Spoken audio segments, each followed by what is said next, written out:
Tapos sasabihin nyo lang na siya ang drug lord at ang pinaglalaban niya ang paano sugpuin ng droga.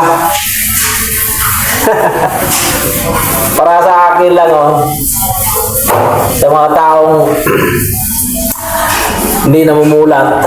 Siguro, kasi ang totoo kasi niyan, itong bumabatikos kay Duterte, sa pagkatotoo lang, dalawang klase lang ng taong nagagalit kay Duterte sa totoo lang. Una, mga illegalista. Mga illegalista ang maprotektor, halo-halo na yan, mapapulis, mapapolitiko, mga businessman, na mayroong mga koneksyon sa mga droga.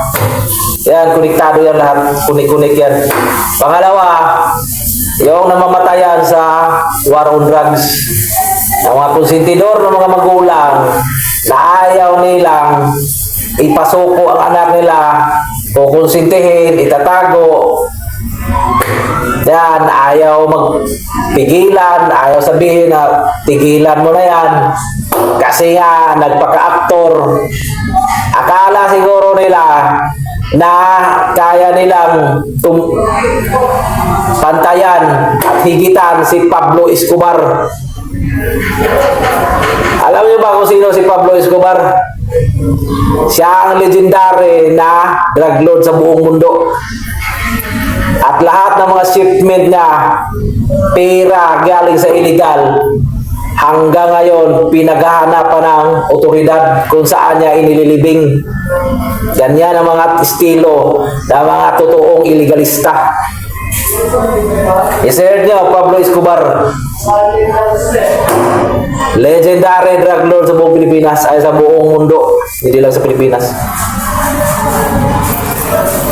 At itong mga legalistang mga ugok, pinagpipilitan nila na para daw walang kompetensya, para daw masulo, at mayroon pa mga lumalabas ng mga magic lifter daw na dinadaan. Ang tanong, saan ni Duterte ibinibinta ang droga? Dadalhin niya sa Amerika. Lang siya mo, hindi naman patok sa Amerika. Kukin ang ginagamit ng mga illegalista doon. Dadalhin dito doon sa Saudi. Lalong mabitay si Duterte. Napakaraming mga agent doon. Mayayaman na bansa. Tapos babagsakan mong tunil-tuniladang Shabu. O sabihin yung ibibenta doon sa China. Naloko na. Ang China nga ang gumagawa ng mga Shabu. Tapos ibabalik doon sa China. Saan niya ibibenta? Yan ang tanong ko sa mga loyalistang mga ugok. Kung si Duterte ang drug lord, saan niya ibinibinta ang mga tunay-tuniladang Shabu? Kuno, kung meron. Ber? Yung mga nakumpiska doon sa Bidia na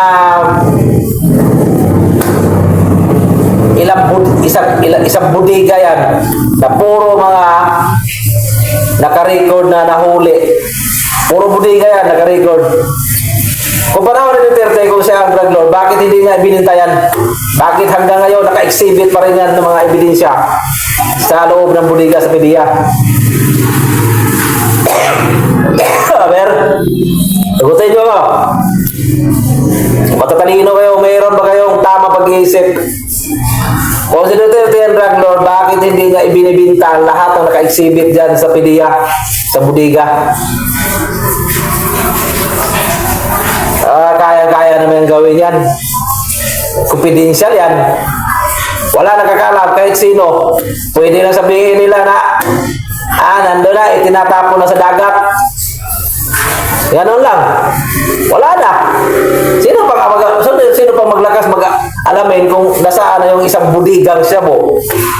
Kung sabihin lang na doon sa nag-hit sa PDEA, wala na, sinunog na. Pero, ayun, pinagkapirahan. Pero iba si Duterte. Ang totoo, hindi nga niya, gusto nga niya ipasunog o ipatapon na lang. Yang mga ebidensya na yan galing sa dyan sa PDEA, sa may bodega nila. Bakit? Anong rason ni Duterte? Gagawin lang na recycle. Kung mayroong mapasukan na mga tiwaling mga opisyal dyan, ang gagawin, i-recycle, ikakalat, gawing planted, o di kaya mismo na sila magiging protector para magbinta. Bakit alam niyo ba kung sinong number 1 protector sa panahon ng mga panahon ni Duterte na nabubulgar?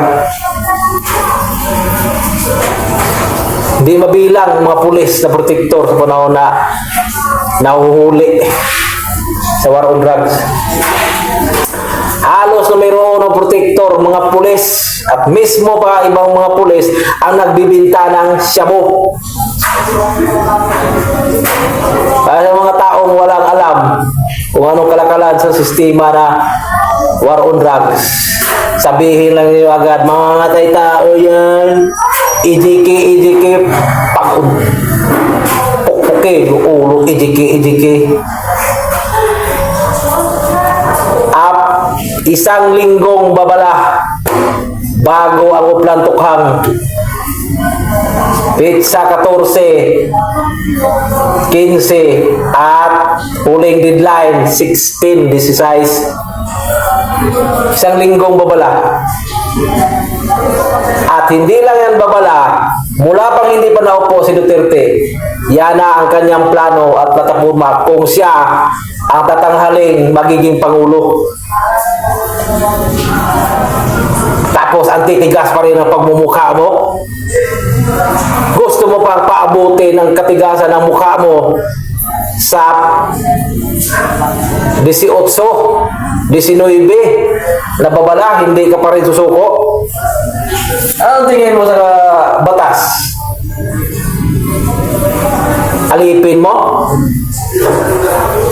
Katarantaduhan mo. Walang demonyo sa panahon ni Duterte ang hindi pinuputulan ng sungay. Hindi lang sungay, ulo.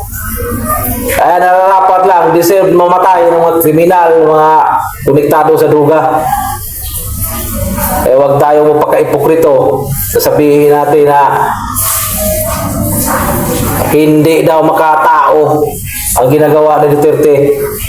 Gunggong ka! Kaya ano masasabi ko sa'yo, ikaw ang pinakagunggong sa buong tao sa balat ng lupa. Bakit? Ang kriminal at konektado sa pangyayari ng mga droga, yan ang kinukonsinti ninyo. Kung ganyan, aabot tayo sa hantungan na kung walang Duterte, baka ikaw o anak mo o apo mo o asawa mo, kahit anong mga related sa buhay mo, hindi kayo nagpakamatay, may tumalon o nababaliw, kayo nababaril, kayo nasasaksak, kayo ang pinagpapatay, kayo ang pinagsasamantalahan at nire-rape. Yan ang mangyayari sa atin kung walang war on drugs na nangyayari sa buong kasaysayan. Hindi lang kahirapan at dala at krisis ang droga. Okay lang kung mahirapan tayo. Ang problema, hirap na nga tayo sa buhay, pinagpapatay pa tayo ng mga holdapper, hindi tayo makagalaw sa gabi dahil hindi tayo safety sa mga taong naglilipara ng utak at hindi sila natatakot pumatay dahil ang pakiramdam nila feeling heaven.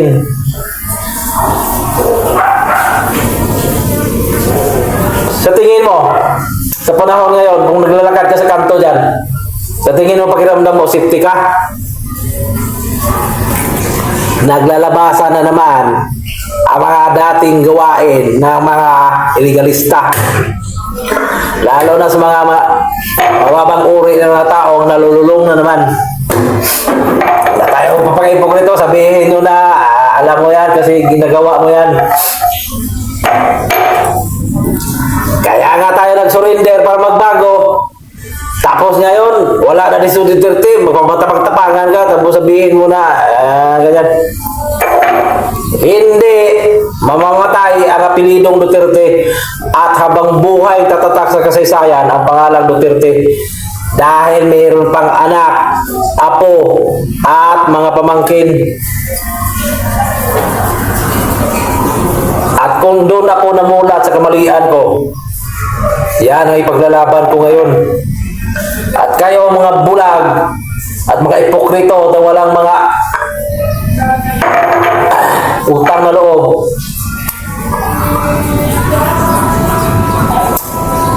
magtago na kayo pag si Sara Duterte na ang maging presidente. Dahil nga sabi ni Duterte, mag-iingat kayo sa anak ko. Iba yan sa kaugalian ko at iba siya kung magdesisyon. Kaya alamin natin kung saan ang tapang natin pag siya nagiging presidente. Huwag kayong sumuko ha.